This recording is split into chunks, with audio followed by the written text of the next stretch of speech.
Bonjour à tous, nouvelle vidéo aujourd'hui. Aujourd'hui, comme vous l'avez vu ce matin, le nouveau firmware pour l'Opus Quad est sorti.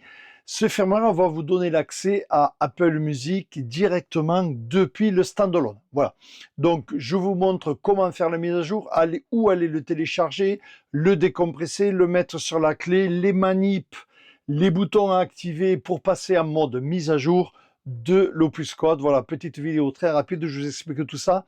Et le fonctionnement de Apple Music avant de faire une vidéo, la vidéo prochaine d'ailleurs, où je vous comparerai le Cloud Export avec le Cloud Direct Play.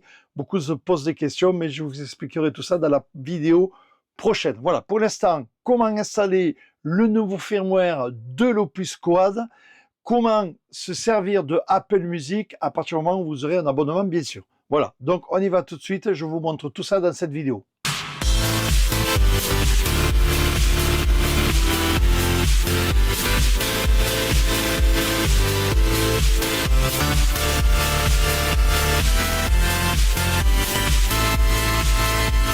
Avant tout de commencer cette vidéo, donc je vais voir au niveau de ma clé USB. Donc je vais télécharger le firmware donc, sur le site. Je vous mettrai le lien dans le descriptif de la vidéo. Une fois téléchargé, vous voyez ici j'ai ma clé SanDisk, une clé Recordboxée comme vous le voyez avec Content Pioneer et mon logo. Ça c'est une nouvelle fonction qui est apparue depuis 2 versions de Recordbox où on peut rajouter l'image de manière à la voir sur les jogs. Donc voilà, là j'ai ma clé avec mes morceaux. Ici, j'ai le firmware Apple, le dernier firmware que j'ai téléchargé. Comme vous pouvez le voir, il est au format zip. Donc c'est pas ça qu'il faut envoyer. Il faut décompresser. Et là, vous retrouvez qu'un fichier UPD tout court. Donc c'est ce fichier-là qu'il faut envoyer à la racine de la clé. Donc je le sélectionne et je l'envoie à la racine de la clé. Voilà, ça a été mis. Donc vous voyez, la clé est ici. Le firmware est à la racine, il n'y aura pas de problème. À partir de là, le Opus Quad pourra retrouver le firmware. Je vous rappelle, il faut le dézipper avant, il ne faut pas le mettre directement comme ça. La clé, bien sûr, il faut qu'elle soit formatée en FAT32. Donc, pour contrôler, je vous rappelle, vous allez dans l'utilitaire de disque. Alors, attention là aussi, d'origine, n'est pas coché afficher tous les appareils. Ça, c'est du rappel. Hein. Donc, vous cochez afficher tous les appareils. Et là, vous voyez que tout apparaît. Donc, on a la clé ici. Et vous avez ici la racine. Et vous savez toutes les infos. MBR, comme vous le voyez ici, MBR. Et c'est bien du FAT32. Pour rappel, pour le formatage, là aussi, c'est encore du rappel. SanDisk extrême, vous allez là. Vous allez dans effacer. Vous choisissez MS-DOS FAT. Et ici, vous choisissez pas guide, vous choisissez démarrage principal MBR. Voilà, Master Boot Record. Et là, vous faites effacer. Et là, votre clé sera bien formatée en FAT32 MBR. Et ça passera partout, même sur les CDJ 900, même sur les vieilles CDJ 2000. Voilà, c'est les deux devices qui ont des problèmes si vous n'êtes pas en MBR. Voilà, donc important, FAT32 MBR. Une fois que ça c'est fait, vous balancez votre firmware téléchargé sur le site, vous le décompressez, vous l'envoyez sur la clé USB et à partir de là, on se retrouve tout de suite sur l'Opus Quad et je vous explique la manip. On va parler maintenant de la certification de la clé. Hein. Vous allez voir dans la vidéo, j'en parle, j'en ai déjà parlé, c'est encore du rappel. Donc je suis donc dans Recordbox connecté sur Internet, bien sûr. J'ai ma clé USB qui est connectée, la voici. Et ici, vous voyez que j'ai authentification, c'est ça la certification. Comment contrôler? Ben, vous allez ici, Cloud, liaison du matériel, et vous allez regarder ici, si vous avez perdu un périphérique, vous pouvez le désactiver là. Là, vous voyez que je n'ai aucune authentification faite. Effectivement, je n'ai aucune clé authentifiée. Donc, pour l'authentifier, c'est simple, je fais ici, OK. À partir de là, voilà, la clé est certifiée. Regardez si je reviens sur le site Cloud, liaison du matériel, si vous avez perdu. Vous voyez, il me la repère. C'est une façon, si jamais vous perdez la clé et que vous ne voulez pas que le gars se connecte sur votre cloud, vous cliquez ici et vous la désactivez. Voilà. Autre solution, quand vous êtes là, bien sûr, vous pouvez désactiver ici. Là, vous voyez que j'ai bien la coche ici, donc ma clé est bien certifiée et on peut voir qu'il y a ces fichiers qui ont été créés, vous voyez, aujourd'hui, 11h56, les fichiers CDP. Ça, ce sont les fichiers de certification. Donc, si regardez, si je me désactive, Voilà, là la clé n'est plus authentifiée, la clé n'est plus certifiée. Vous voyez, les fichiers CDP ont disparu de la clé USB. Vous voyez, ma SanDisk, la voici. Donc c'est bien ici. Donc j'authentifie ma clé, je certifie ma clé, je fais OK. Voilà, là vous avez la coche. Donc ma clé est bien certifiée. On a bien les fichiers CDP qui sont sur ma clé. Donc elle est bien certifiée. Si je vais sur le site Cloud, liaison du matériel, je regarde ici, si vous avez perdu un périphérique authentifié, je regarde. Ma clé est bien marquée, donc ma clé est bien certifiée. À partir de là, je pourrai me connecter sur mon cloud à partir de mon standalone, que ce soit AZ, Opus ou OmniDuo, ou maintenant la CDJ 3000 X. Me voilà donc sur mon Opus avec le firmware que vous avez tous, le firmware 1.22 si vous vous êtes tenu à jour et que vous avez fait toutes les mises à jour nécessaires. Donc, qu'est-ce qu'on a avec le firmware 1.22? On a Tidal, on n'a pas encore Apple. Je vous montre ça tout simplement. J'active Internet, le Wi-Fi, voilà, il va aller se connecter. En attendant, je mets ma clé USB, toujours la même, la Dual Drive SanDisk 500 Go, je la mets où il y a déjà le firmware mis à jour Apple dedans, mais pour l'instant, je vous montre ce que j'ai sur mon Opus. Vous pouvez voir que les deux icônes ici, Internet, sont allumées. Donc là, je suis connecté. Je vais donc là, je viens ici, je suis dans ma clé, aucun problème. Ça charge très très vite, comme vous pouvez le voir. Voilà, les morceaux sont chargés. Ça marche super bien. Au niveau des connexions, qu'est-ce qu'on va voir? On a le cloud et on a Bitport. Bitport, pour se connecter, toujours pareil, il faut rentrer des codes. Ce n'est vraiment pas pratique. Donc, pour le reste, on va dans son cloud. Là, je vais rentrer dans mon cloud. Je suis connecté. J'ai ma clé USB qui est certifiée. J'en ai parlé au début de la vidéo. J'ai mis mon firmware dedans. Pour l'instant, je n'installe pas mon firmware. Et vous pouvez voir que je suis connecté sur mon cloud. Voilà, donc j'ai des playlists. Par exemple, ici, pas de problème. Je charge le morceau. Il va télécharger le morceau. Une fois téléchargé, il prend les données en même temps, puisque c'est un cloud export. Et voilà, je suis parti, j'ai mes morceaux. Ça démarre sans problème avec mon Smart Hue et mes couleurs. Ça fonctionne comme vous le voyez. Ensuite, vous avez vu que Tidal est apparu. Tidal, ben, j'ai accès aussi, mais je n'ai plus mon abonnement DJ. Donc, regardez au moment de charger, il va me dire, attention, vous ne pouvez pas vous connecter à Tidal. La licence DJ est expirée, donc je ne peux plus. Mais vous pouvez voir pour autant que ça a apparu. Regardez, si je sors du cloud, OK, hop, ça a disparu. Le fait de se connecter via le cloud, il y a sur la clé la certification pour se connecter sur les autres serveurs. Voilà, donc vous avez vu, ça c'est le firmware que vous avez tous aujourd'hui. Et vient de sortir aujourd'hui le nouveau firmware que j'ai déjà mis sur la clé USB, donc je rappelle, et vous allez voir qu'il y a Apple Music qui va apparaître. Donc je me déconnecte. Je suis déconnecté, vous avez vu ici, j'ai Note connecté et Tidal a disparu. J'enlève ma clé USB. Effectivement, il me faut l'enlever. Pourquoi? Parce qu'au redémarrage, il y a une manip spéciale, il faudra la mettre. Donc, à l'intérieur de la clé, je vous rappelle, j'ai fait un export avec quelques musiques et le firmware à la racine de la clé. J'éteins le Opus Quad. Nous voici donc avec le standalone éteint, avec l'Opus éteint. Pour démarrer, pour passer en mode mise à jour, j'appuie sur Bit 5 et Master. Donc, j'appuie dessus et je démarre l'Opus. Voilà, tout en restant appuyé, comme vous le voyez. Je reste toujours appuyé. On a le logo Pioneer DJ and Record Box. Voilà. Connect USB Storage Device into Top USB 1 sur le port USB 1 avec le firmware. Je prends la clé, je la mets dedans. Voilà, il fait un check des firmwares.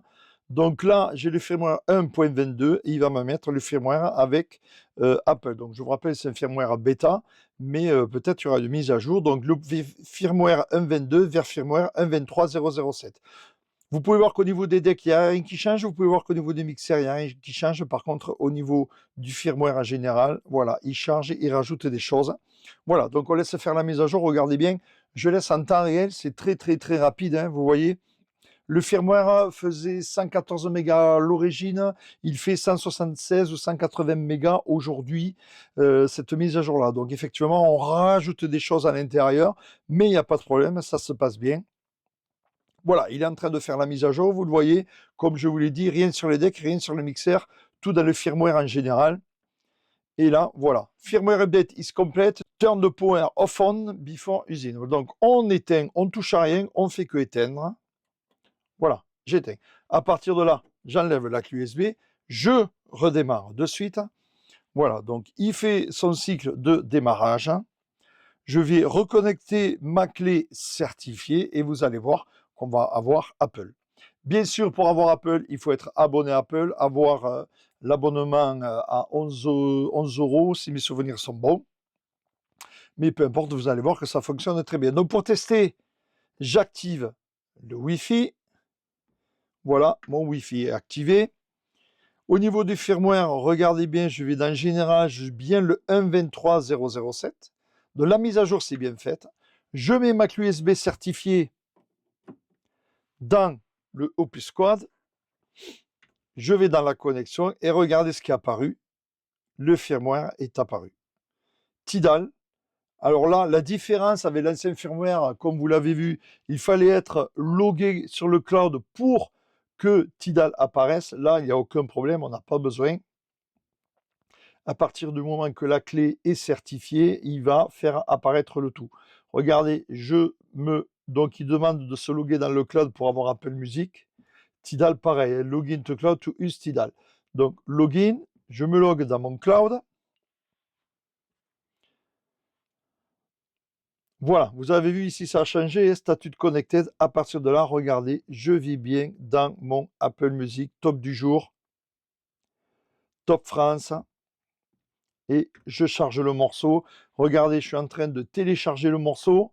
Voilà, hop, il analyse les morceaux dans la foulée. Là, il est en train de les analyser. Et là, c'est analysé, gridé, et ça fonctionne. Je vais en prendre un autre. Hop, je prends vraiment au hasard. Je télécharge mes morceaux. Alors, bien sûr, suivant votre connexion, ça ira plus ou moins vite. L'analyse, en général, se passe toujours pareil. Hein. L'analyse a été vraiment accélérée au niveau de l'analyse des morceaux. Avec le firmware précédent, ça avançait doucement et ça analysait. Là, vous voyez, ça vient d'un coup. J'en prends un autre. Regardez, now loading, hop, on charge et l'analyse apparaît direct. Donc, ils ont quand même amélioré au niveau de l'analyse. D'autres améliorations ont été faites, notamment au niveau de la connexion Bluetooth. Hein, ça marche beaucoup mieux.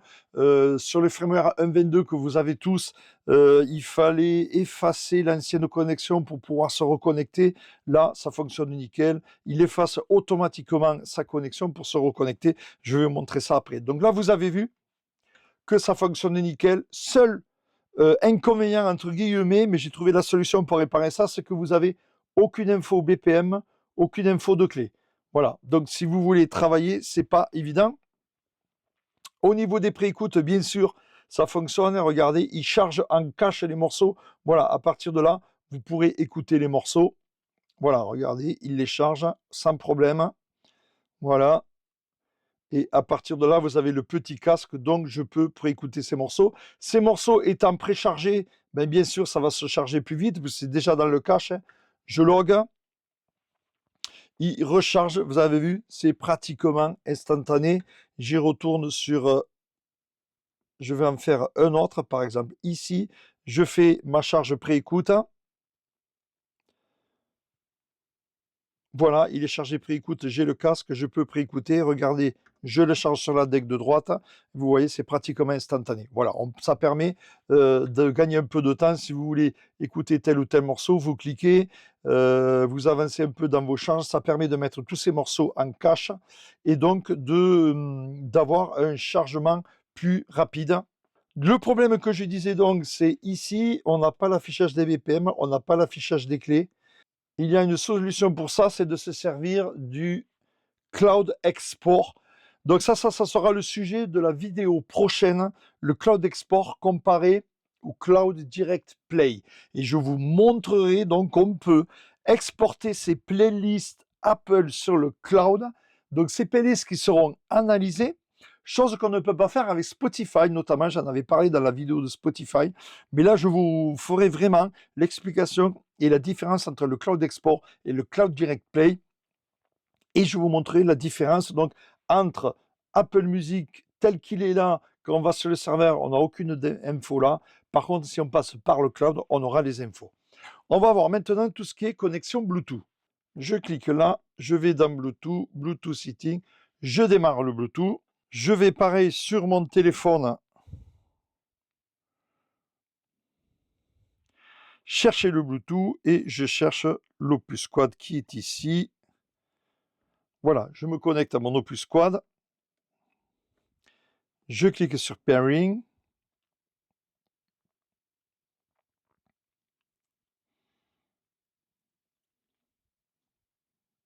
Vous avez vu, ça n'a pas marché. Et pour autant, il a effacé la connexion qui existait déjà pour rebooter. Chose que ça ne faisait pas avant. Ça restait bloqué, il n'y avait plus moyen. Il fallait jeter soi-même à la main le device qui était connecté. Donc là, vous voyez, il a sorti de lui-même. Je relance la connexion donc, sur mon téléphone. Et là, vous voyez, ça a fonctionné. Voilà. Je suis appairé, associé. Voilà, là je suis appairé, comme vous pouvez le voir. Donc à partir de là, bien sûr, la DEC 3, je me mets en Bluetooth et je peux donc envoyer des morceaux via Apple Music par exemple. Hein. Voilà, vous avez entendu, on voit bien que ça fonctionne, le morceau passe bien. Regardez, vous avez les LED, j'appuie sur pause, hop, ça s'éteint. J'appuie sur play, hop, ça s'éteint. Donc effectivement, j'ai toujours cette roue secours, mais c'est moi qui active via le téléphone. Je n'ai pas l'accès au jog ni rien. Donc c'est une solution. C'est ce que je faisais avant d'avoir Apple Music en direct.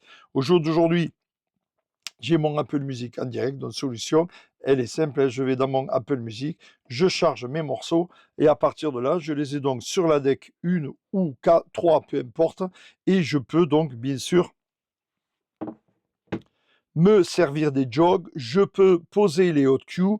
Regardez, il est en train d'analyser. Voilà, je joue avec mon morceau, je pose un hot cue ici, je pose un hot cue là et ça fonctionne.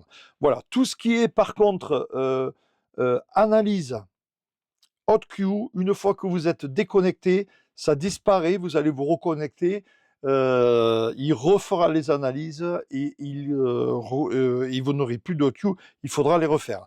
Chose qui ne sera pas le cas si vous exportez les playlists Apple sur le Cloud Export. Les playlists donc analysées, vous avez les hot cues posés. Mais ça, je vous le montrerai sur la vidéo prochaine où je comparerai donc le Cloud Export et le Cloud Direct Play. Vous verrez un peu la différence. Voilà. Donc vous avez vu les avantages et les inconvénients. Donc le Bluetooth, au jour d'aujourd'hui, je laisse tomber. Avant, je faisais comme ça. Au jour d'aujourd'hui, j'ai le Apple Music et c'est très bien. Chose aussi qu'il faut préciser, c'est que si vous vous déconnectez, toujours pareil avec l'Opus Quad, tout se sort, tout se vide.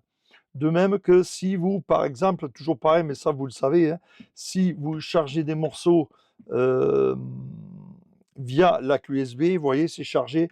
À partir du moment où je me déconnecte, hop, je perds tout ce qui est connecté et je perds tous les morceaux. Voilà, chose que n'a pas le AZ. Le AZ, vous connectez votre clé USB, tous les morceaux sont en RAM, ça c'est vraiment super. Par contre, nous avons sur l'Opus Quad la protection à l'arrachement, je vous montre là aussi. Tout ça c'est du rappel, hein. Voilà, je reconnecte ma clé. Donc tout ça c'est tout simplement du rappel. Voilà, je me connecte, hop, un morceau ici, ok. Un morceau là, ok. Je joue les deux morceaux, il n'y a pas de problème. C'est en train de jouer sans problème. J'arrache la clé, comme vous l'avez vu, la clé est arrachée. La data, the data may be corrupted because l'USB a été arraché, mais vous pouvez voir que je peux quand même jouer mes morceaux sans problème jusqu'au bout. Il n'y a aucun problème, ça joue jusqu'au bout. La clé est arrachée, ça garde quand même en mémoire. C'est dommage qu'ils n'aient pas rajouté dans la mise à jour cette protection-là. Dans ce cas-là, il me suffit de remettre ma clé ou ma clé de secours s'il y a un problème. Et voilà, je me reconnecte et je peux recharger. Vous voyez, celui-là, il est fini. Hop, je recharge et ça repart. Autre chose à préciser là aussi, c'est par exemple, si vous perdez la connexion, le morceau Apple Music va continuer à jouer comparé à Spotify, je vous en avais parlé avec Recordbox. Vous voyez, je suis connecté. Je vais donc dans mes charts, nouveautés du jour, France. Voilà, je charge le morceau. Donc à gauche, je suis bien sur ma CDJ, sur ma clé USB. À droite, je suis bien sur Apple. Voilà, vous voyez mon morceau Apple Music fonctionne. Je coupe la connexion. Je vais simuler comme si je perdais la connexion. Je coupe le Wi-Fi. Voilà, mon Wi-Fi est coupé. Vous allez voir, les icônes vont bien disparaître. Voilà, les icônes sont en train de disparaître sans problème. Comme vous le voyez, j'ai toujours le Bluetooth, mais Internet est coupé. Par contre, j'ai toujours mes morceaux. Donc ça, c'est quand même une sacrée protection que ne fait pas Spotify. La connexion hors-line marche. Vous vous connectez, vous chargez le morceau en RAM dans l'Opus. Même si vous perdez la connexion, vous pourrez travailler. Donc c'est quand même relativement sécurisant. Si vous faites comme moi, vous servez de Apple Music en dépannage. On vous demande un morceau, vous ne l'avez pas. Qu'à cela ne tienne, je vais voir sur Apple, je le charge, une fois qu'il est chargé, je le lance. Si je perds la connexion, s'il y a un problème, c'est pas un problème, c'est un RAM dans l'Opus Quad. Voilà, je pense que j'ai fait le tour. Je vous expliquerai donc sur la prochaine vidéo la différence entre le Cloud Export et le Cloud Direct Play, et je vous montrerai donc là aussi l'importance d'exporter ces playlists Apple sur son cloud pour avoir les BPM. Par exemple, moi personnellement, j'exporte sur mon cloud la playlist Funk de Apple Music et la playlist années 90 de Apple Music. Comme ça, j'ai déjà une sacrée roue de secours. J'exporte aussi des playlists historiques de certaines de mes soirées. Voilà, vous avez vu, c'est pas bien compliqué. Il faut bien appuyer sur les deux boutons, démarrer. À partir de là, vous mettez la clé. Le firmware démarre, la mise à jour du firmware démarre toute seule et ça fonctionne nickel. Et vous vous retrouvez avec Apple Music sur le standalone Opus Quad, enfin Apple Music. Voilà ce qu'il fallait dire donc dans cette vidéo. On se retrouve très bientôt. N'oubliez pas bien sûr de vous abonner comme d'habitude. Plus j'aurai d'abonnés, plus je pourrai demander du matériel en prêt. Ça, c'est valable pour toutes les entreprises. Donc, allez-y, motivez-vous. Le pouce bleu et abonnez-vous et comme ça vous serez au courant de toutes les nouvelles vidéos. Voilà, on se retrouve très bientôt. Merci.